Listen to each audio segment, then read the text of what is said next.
తన ఊరియా భార్య అంటే అవునా అని చెప్పి ఆమెను పిలుచుకురండి అన్నాడు. ఏం చేశారు?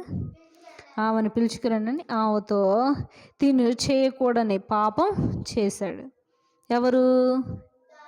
దావీదు. ఎవరు? దావీదు పాపం చేశాడు తనతో. తర్వాత తను తిరిగి ఇంటికి వెళ్ళిపోయింది.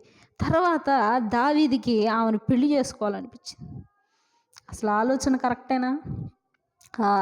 మైండ్ సెట్ కరెక్టేనా? కరెక్టేనా? అయినప్పటికీ కూడా తనకు పెళ్లి చేసుకోవాలని ఉంది. ఇప్పుడు పెళ్ళికి ఎవరు అడ్డున్నారు?